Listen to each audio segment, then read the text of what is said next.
আমাদের জাতীয় মসজিদের খতিব, উনি আমাদের জাতীয় মুরব্বী, ওনার উস্তাদরা কেউ তো কখনোই ঈদে মিলাদুন নবীর বিরুদ্ধে কেউ কথা বলেন নাই। আল্লাহু আকবার বলেন।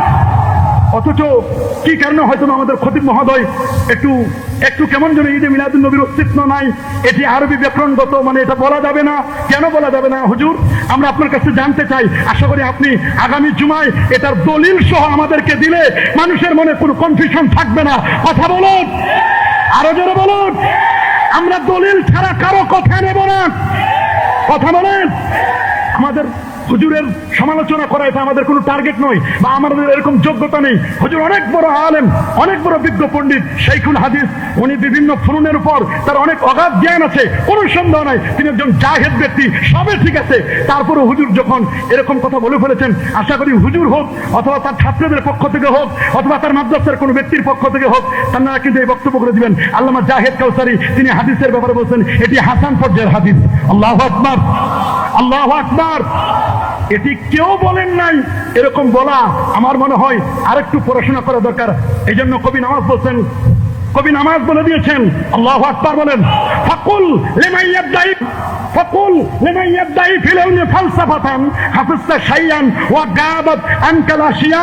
ফাকুল লিমান ইয়াবদাই ফিল ইলমি ফালসাফাতান, যে ব্যক্তি বলে যে আমার অনেক জ্ঞান আছে, অনেক ফালসাফা, অনেক দর্শন আমি জানি, ফাকুল লিমান ইয়াবদাই ফিল ইলমি ফালসাফাতান, তিনি বলছেন হাফিজতা শাইয়ান, আপনি অনেক মুখস্থ করেছেন, ওয়া গাবাত আনকাল আশিয়া, তবে অনেক কিছু ছুটেও যেতে পারে। কি বলেন? অনেক কিছু ছুটেও যেতে। আলেমের উপরেও আলেম আছে। আল্লামা ইমাম কাস্তাল্লানী রাহমাতুল্লাহ আলাইহি, যিনি ইরশাদুস সারি লি শারহ সহিহ বুখারী, উনাকে আমরা ফেলে দিতে পারি না। কি বলেন? আমরা কি উনাকে ফেলে দিতে পারি? আরো জোরে বলুন, আমরা কি উনাকে ফেলে দিতে পারি না? আমরা তো উনাকে কখনোই ফেলে দিতে পারি না। আমরা কখনোই ফেলে দিতে পারি না।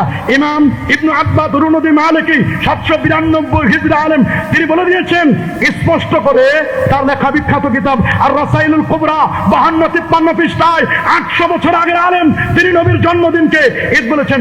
ইমাম আবু আব্দুল্লাহ ইবনু রাসা 894 হিজরির আলেম, তিনি তাজকিরাতুল মুহিব্বিন 154 পৃষ্ঠায় উনি মুস্তাহিদ ইমাম, তিনি নবীর জন্মদিনকে ঈদ বলেছেন। শুধু তাই নয়, ইমাম ইবনু জাজারি 833 হিজরি আলেম, শিহাবুদ্দিন কাস্তাল্লানী 923 হিজরি আলেম, তিনি বলে দিয়েছেন ফারাহিমাল্লাহু ইমরান ইত্তাখাযা লায়ালিয়া শাহর মাউলিদিহি আল মুবারাক আয়াদান। আল্লাহু আকবার।